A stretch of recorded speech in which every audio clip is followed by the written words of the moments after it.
discurso asegurando el mañana. Llego tarde del trabajo, mi familia espera en casa, tanto esfuerzo, sacrificio. Buenos días, vuelvo a repetir, compañeros y compañeras. Vamos a leer un comunicado para hoy. Diccionario de preguntas y respuestas sobre los planes privados de empresas. PP, que quiere implantar el ministro Escrivá.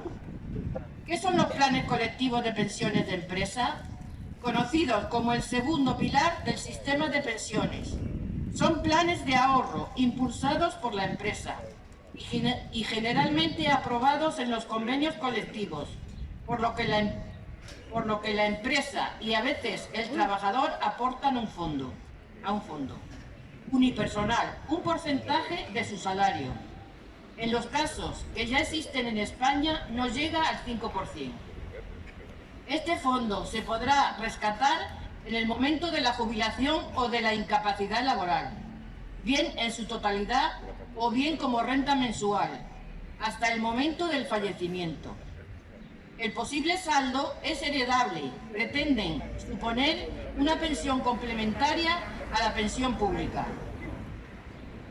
¿Podremos elegir entre cotizar para tener una pensión pública o únicamente hacer aportaciones a estos planes complementarios? No.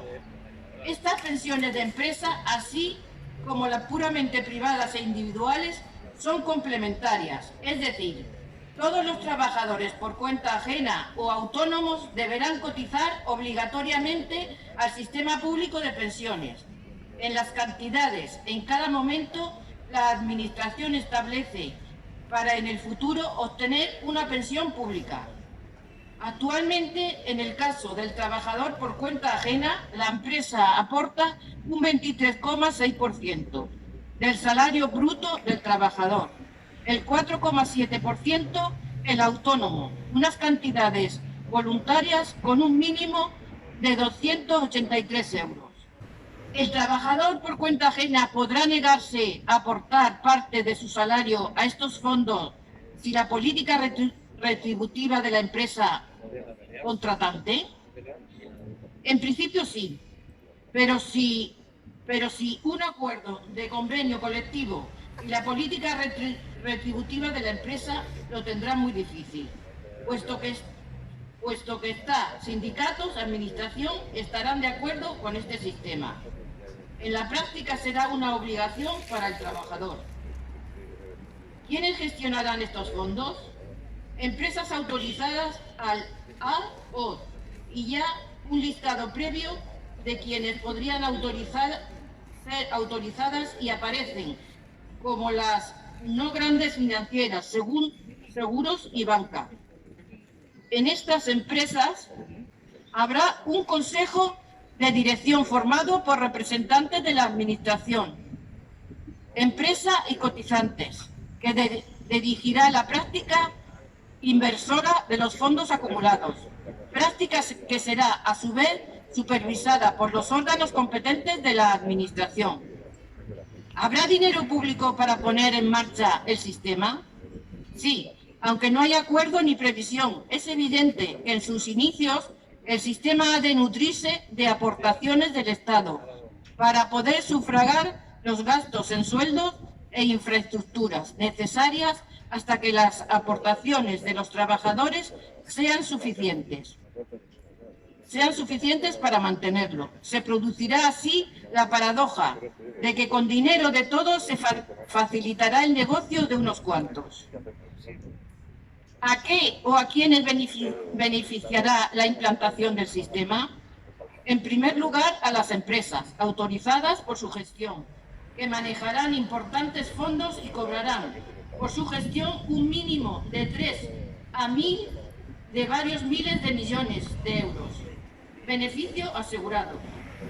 En segundo lugar, a las personas trabajadoras de elevados sueldos o ingresos, porque son las únicas que podrán desviar parte importante de ellos a estos fondos y se beneficiarán de desgravaciones fiscales de hasta 10.000 euros en la base liquidable del IRPF. Difícilmente podrán aportar nada quienes cobren el salario mínimo interprofesional, los mileuristas. ¿A qué o a quiénes perjudicará la implantación del sistema? En primer lugar, a todas y cada una de las personas con bajos ingresos, que no podrán beneficiarse de mayores aportaciones al sistema público de las rentas más altas, que pueden reequilibrar mínimamente las pensiones cuando establece pensiones mínimas y máximas. A largo plazo perjudicará al sistema público y, por extensión, a todos los ciudadanos, ya que debilitará el sistema público de pensiones y reforzará a los sistemas privados. Con el tiempo quedará un sistema público de pensiones de beneficencia, como ya ocurre en gran medida en el Reino Unido, Alemania, etc. Un sistema de pensiones privado fomentará y apoyada por la Administración y de él se beneficiarán fundamentalmente sectores minoritarios y de altas rentas. ¿Se ha implantado ya este sistema en España? Sí, en el País Vasco. Desde 1996 existen las denominadas empresas, que será EPSB, entidades de previsión social voluntaria, fomentadas por el gobierno vasco. Actúan en determinados sectores laborales, fundamentalmente en la administración y en el sector del metal. Aquellos que cuentan con estables y mejoras de sueldo, las más importantes es Geroa, que recientemente se ha visto afectado por una querella presentada por un número de grupo de socios aportantes, que aseguran se ha modificado fraudulentamente sus estatutos para denegar en parte la recuperación de sus aportaciones. Se han capitalizado muchos, más de 25.000 millones de euros, porque hasta ahora todo son ingresos y aportaciones, y pocos gastos, jubilaciones. Pero ya hay que tener en cuenta que esos 25.000 millones podían haber acabado en la caja de la Seguridad Social, se hubieran destopado las cotizaciones sociales hace años. ¿Existen ejemplos similares en otros países? Sí, en países europeos como Alemania, Holanda y Suiza, como extraeuropeos Chile y Japón, pero con sustancias diferentes en Chile. Es obligatorio salvo para las Fuerzas Armadas y de gestión puramente privada, sin apenas controles públicos. Ha sido un fracaso absoluto. Las inversiones han sido ruinosas y la cuantía de las pensiones es muy escasa. En Alemania su fomento en la época de canciller Schröder, socialmente demócrata, ha debilitado el sistema público hasta el punto de que muchos jubilados han de ejercer mínimos trabajos por hasta 500 euros sin impuestos para poder subsistir. En Suecia funciona un fondo público soberano que gestiona las cuentas individuales de cada trabajador, formadas por las cotizaciones públicas de empresa e individuales. La casuística es variadísima y en general solo han funcionado moderadamente bien en sociedades con altos salarios y grandes controles públicos. ¿Hay alternativa pública a los planes privados de empresa? Sí, en las anteriores y la actual Ley de la Seguridad Social, artículo 43, se contempla la posibilidad de que trabajadores concretos a título individual de empresas o sectores productivos establezcan convenios especialmente con las SS, Seguridad Social, yo pienso que es, para poder mejorar sus pensiones futuras. Se conseguirá así una mayor aportación global a la caja de la Seguridad Social y no habría necesidad de dejar del sistema de pensiones como negocio privado, pero nunca ha habido interés en desarrollar esta posibilidad porque han privado los intereses privados. Es hacerse con parte del negocio público el más rentable. ¿Cuál es la postura de COESPE respecto al PP? Desde COESPE consideramos los PP como una imposición en la Unión Europea, auspiciada por los grandes núcleos financieros, que quieren conscientemente denostar y debilitar el sistema público de pensiones, para después hacerse con su gestión. En lugar de fomentar desde el ámbito público un sistema de pensiones privado, se debería reforzar el sistema de pensiones con mayores aportaciones provenientes desde el tope de cotizaciones. Actualmente solo se cotiza por hasta 4.070 mensuales y en España hasta 1.700.000 personas trabajadoras ingresan más de esa cantidad. Aumentaría la recaudación en más de 9.000 millones anuales. Para casos concretos se debe utilizar la posibilidad de crear convenios especiales con aquellos trabajadores colectivos que, no obstante, quieren aportar más al sistema para mejorar sus futuras pensiones, pero siempre con criterios de sostenibilidad del propio sistema.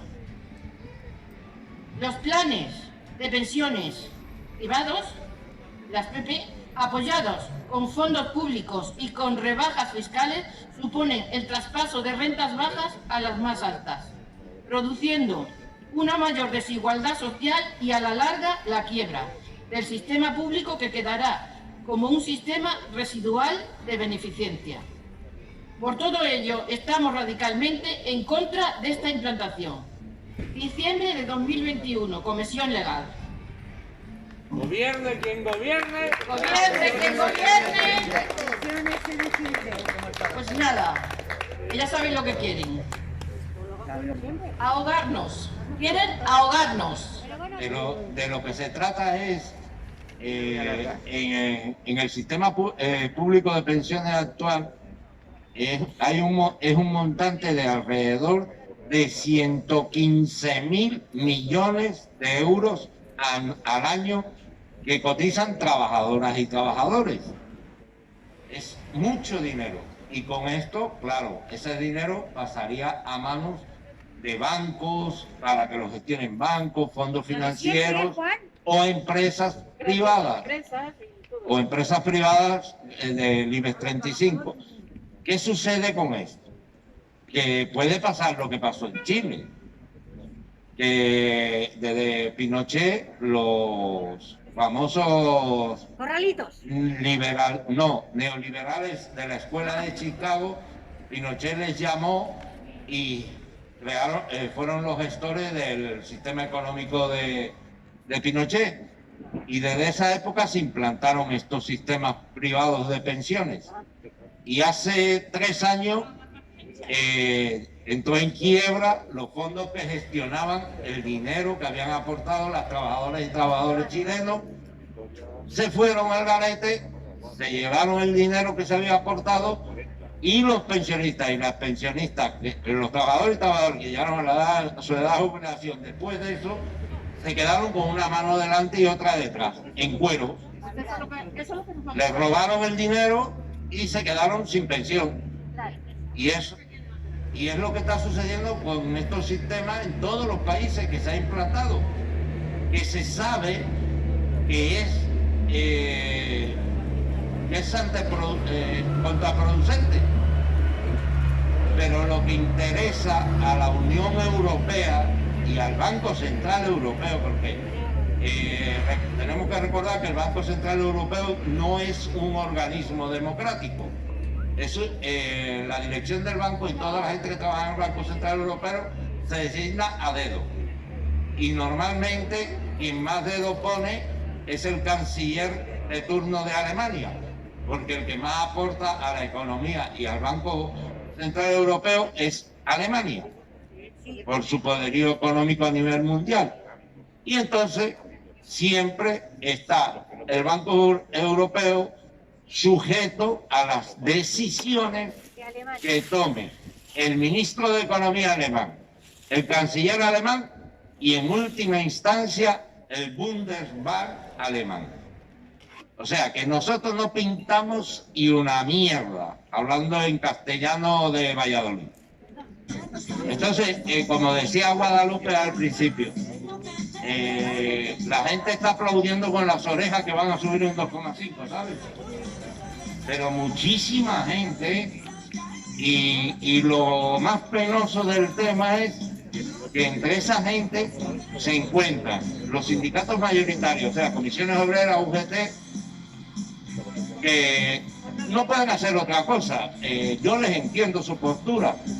Comisiones obreras y UGT, su financiación principal la obtienen de nuestros impuestos. De nuestros impuestos. Olvidar eso de que el Estado le da dinero, no, se lo damos nosotros. Y luego firma acuerdos en el mismo Pacto de Toledo o en muchos otros acuerdos que van en contra de las trabajadoras y los trabajadores de este país.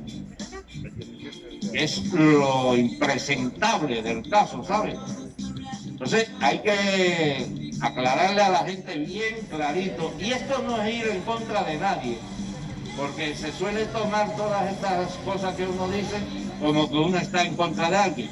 No, no, no, lo único que se está diciendo es la realidad, es una opinión de la realidad, y si la realidad no nos favorece, pues habrá que decirlo, porque callárnoslo, hacer como la avestruz, meter la cabeza debajo de la tierra, pues es hacer el imbécil. Y yo creo que ya bastante tiempo llevamos haciendo el imbécil, ¿no? ¿No os parece? Que ya llevamos demasiado tiempo haciendo el imbécil.